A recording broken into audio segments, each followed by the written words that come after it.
Bulldozer কেড়ে নিল কয়েক শত মানুষের জীবিকা, এমনই দাবি করলেন ত্রিপুরা তফসিলি জাতি সমন্বয় সমিতির রাজ্য সাধারণ সম্পাদক সুদন দাস। তিনি লেকচুমনি বাজারে যান, ক্ষতিগ্রস্ত ব্যবসায়ীদের সঙ্গে কথা বলে সেখানকার পরিস্থিতি খতিয়ে দেখেন। মূলত সুদন দাস সহ অন্যান্য নেতৃত্ব সেখানে রয়েছেন। বিধায়ক নয়ন সরকার, বিধায়ক রামু দাস, বিধায়ক সুদীপ সরকার সহ অন্যান্য নেতৃত্ব লেকচুমনি বাজার পরিদর্শন করেন। আপনারা প্রত্যেকে জানেন, সম্প্রতি সেই বাজারে অভিযান চালানো হয়। মূলত উচ্ছেদ অভিযানের কথা বলা হলেও আগরতলা পুর নিগম বলছিলেন সেখানে যারা জবরদখল করে আছেন তাদেরকে সরিয়ে দেওয়া হয়েছে। এই পরিস্থিতিতে আজ ত্রিপুরা তফসিলি জাতি সমন্বয় সমিতির প্রতিনিধিরা সেখানে গিয়ে সংশ্লিষ্ট সকলের সঙ্গে কথা বলেন। পরিদর্শনের সময় ক্ষতিগ্রস্ত ক্ষুদ্র ব্যবসায়ীদের মধ্যে চা দোকান, সবজি ব্যবসায়ী, মাংস, ফল, মৎস্য ইত্যাদি ইত্যাদির সঙ্গে যুক্ত যারা ব্যবসায়ী রয়েছেন তাদের সঙ্গে কথা বলেন, তাদের দুর্দশার কথা তুলে ধরেন বলে তারা জানিয়েছেন। সুদন দাস সংবাদ মাধ্যমের মুখোমুখি হয়ে প্রতিক্রিয়া ব্যক্ত করেছেন। আমরা তার বক্তব্য অবশ্যই শুনবো। তার আগে তাদের পরিদর্শনকালে কি কথা বেরিয়ে আসছে, কথোপকথনে কি কথা শোনা গেছে, আমরা একবার শুনবো।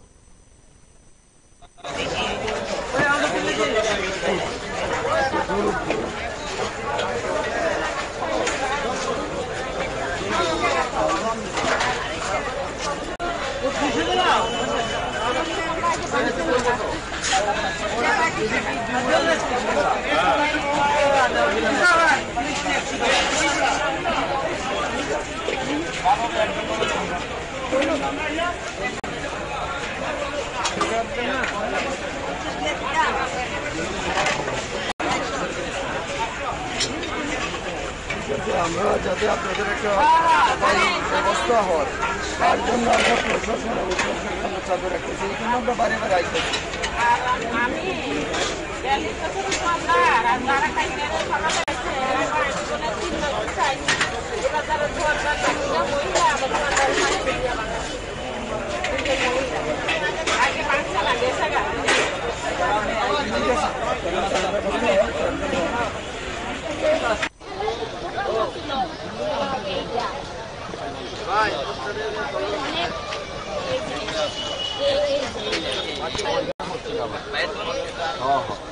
এই পুলি একদিকে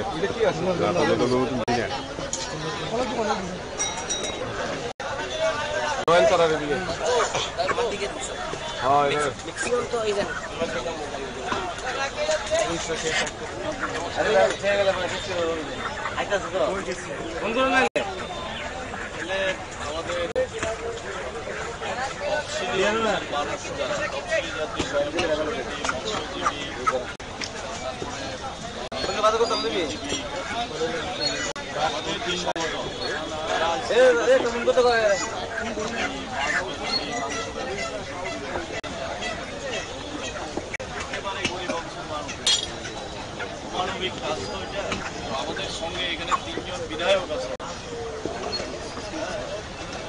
এই বরজলা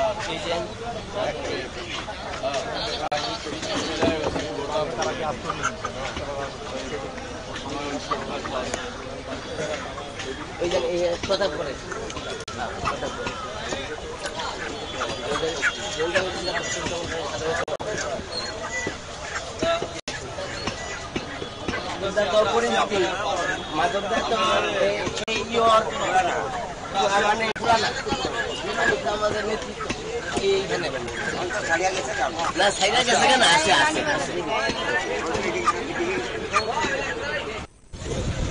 আমার বয়স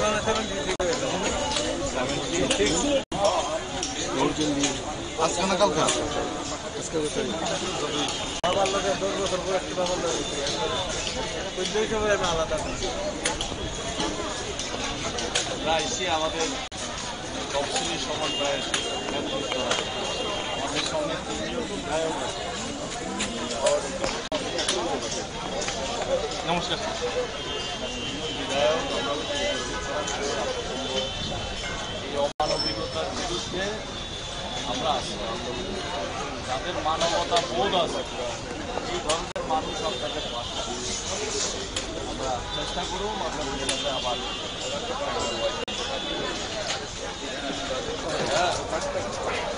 আমরা তফসিলি নেতৃত্ব আইছি, তফসিলি সমন্বয় সমিতি আমাদের 3 জন বিধায়ক আছে। ওই যে তোমার এলাকার দিকে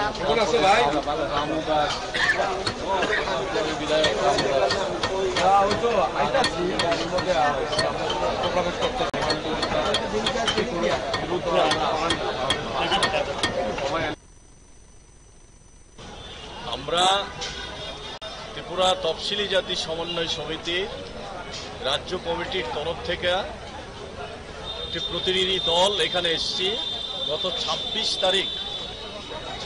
ফেব্রুয়ারি রাত্রে 12টার পর থেকে এই লেকচুমনি বাজারে যেভাবে বুলডোজার দিয়ে প্রায় 5 শতাধিক ব্যবসায়ী, যারা সবজি ব্যবসায়ী, চা দোকান, মাছ বিক্রি করে, মাংস বিক্রি করে, অন্যান্য ছোট দোকান, এমনকি প্রতিমা যারা বানায়, এক একজন ব্যবসায়ীর সঙ্গে কথা বলে দেখেছি তারা 50 বছর, 53 বছর, তার চেয়েও বেশি সময় ধরে ব্যবসা করছে। ছোট ছোট ব্যবসায়ী এই দোকানের উপর নির্ভর করেই তাদের পরিবার চলে, ছেলে মেয়েদেরকে প্রতিপালন করতে হচ্ছে। এই বাজারটাকে আগাম কোনো নোটিশ না দিয়ে, আগাম কোনো ব্যবস্থা গ্রহণ না করে অমানবিকভাবে ভেঙে চুরমার করে দিয়েছে। তাদের হাজার হাজার লক্ষ লক্ষ টাকা ক্ষতিগ্রস্ত হয়েছে, কোনো ব্যবস্থা করেনি। এটা অত্যন্ত অমানবিক ঘটনা, এটা বর্বরতার পর্যায়ে পড়ে এই পর্যায়ে চলে গেছে। এর আগেও আমরা দেখেছি আগরতলা শহরের বাজার উন্নয়নের সময়, বিশেষ করে বামফ্রন্টের সময়ে উন্নয়ন হয়েছে, বাজার ডেভেলপমেন্ট হয়েছে, কিন্তু যারা ক্ষুদ্র ব্যবসায়ী তাদের জন্য অস্থায়ীভাবে হলেও একটা ব্যবসার জায়গা করে দিয়ে তারপরে স্থায়ী ব্যবস্থা করার জন্য এই উদ্যোগ গ্রহণ করা হতো। আর এখন কি করা হবে, কোনো পরিকল্পনার কথা যেমন জানানো হয়নি ব্যবসায়ীদের, তেমনি কোনো বিকল্প ব্যবস্থা ছাড়া এইভাবে যে ব্যবস্থা নিয়েছে এটা অত্যন্ত নিন্দনীয় ঘটনা। এই ঘটনার আমরা তীব্র নিন্দা করছি এবং দাবি করছি অবিলম্বে তাদের এই স্থায়ীভাবে যাতে ব্যবসা করতে পারে তার ব্যবস্থা অতি অবিলম্বে এই সরকারকে করতে হবে। এই দাবি আমরা করছি, আর যদি না করে তার জন্য আমরা আরো বৃহত্তর আন্দোলন করব এখানকার এই ক্ষুদ্র ব্যবসায়ীদের পক্ষ হয়ে। তার জন্যই আমরা এসেছি। আমাদের সঙ্গে সংগঠনের নেতৃত্বরা আছে, আমাদের 3 জন বিধায়ক আছে, নয়ন সরকার, সুদীপ সরকার, রামু দাস সহ আমরা নেতৃত্বরা এখানে এসেছি। আমরা তাদের পাশে দাঁড়িয়ে লড়াই করব। দেখো, বুলডোজার ঠিক আছে, কিন্তু আপনি কি মনে করেন যে এটা একটা জীবিকার উপরে বুলডোজার চালাইছে? এটা তো বুলডোজার রাজনীতি তারা শুরু করেছে, এটা শুধু এখানে না, উত্তরপ্রদেশ, দিল্লি থেকে এখন ত্রিপুরায় আমদানি হয়েছে বুলডোজার। এই সংস্কৃতি অত্যন্ত এই বর্বরতার মানে অমানবিক ঘটনা। একজন মৎস্যজীবী, একজন মাংস ব্যবসায়ী, একজন সবজি ব্যবসায়ী, একজন চা দোকানদার, এদেরকে বুলডোজার দিয়ে ভেঙে দিতে হবে। তাদের যা সামর্থ্য ছিল যা অত্যন্ত নিন্দনীয়। এই সংস্কৃতির আমরা বিরোধিতা করি। আপনি উন্নয়নের সহায়ক না, এটা ধ্বংসের পথে নিয়ে যাবে। আপনি বামফ্রন্টের সময়ে একজন প্রাক্তন বিধায়ক, এবার এই অঞ্চলের এই ডেভেলপমেন্টের জন্য যদি হাত দিতেন বা সরকার যদি হাত দিত, সেই ক্ষেত্রে আপনারা অস্থায়ী একটা ব্যবস্থা করে আগে যাতে তারা এই সময়ে ব্যবসা করতে পারে, তারপরে স্থায়ী কনস্ট্রাকশন করার জন্য আমরা উদ্যোগ গ্রহণ করত। এটাই বরাবর করেছে বামফ্রন্ট, এখানেই কাজ করেছে, এটাই হওয়া উচিত সর্বোচ্চ। আপনার আসলে নেতৃত্বের বক্তব্য এবং বামফ্রন্ট সরকারের সময় কি উদ্যোগ নেওয়া হয়েছে বা সেই সময় কি ব্যবস্থা করা হয়েছে তার যেমন ব্যাখ্যা দিয়েছেন, ঠিক তেমনি ব্যবসায়ীদের সঙ্গে তারাও কথা বলেছেন। সেদিক থেকে তাদের পুনর্বাসন সহ অন্যান্য দাবি উত্থাপন করা হয়েছে ত্রিপুরা তফসিলি জাতি সমন্বয় সমিতির তরফে। আপনার সঙ্গে থাকুন, দেখতে থাকুন BB24।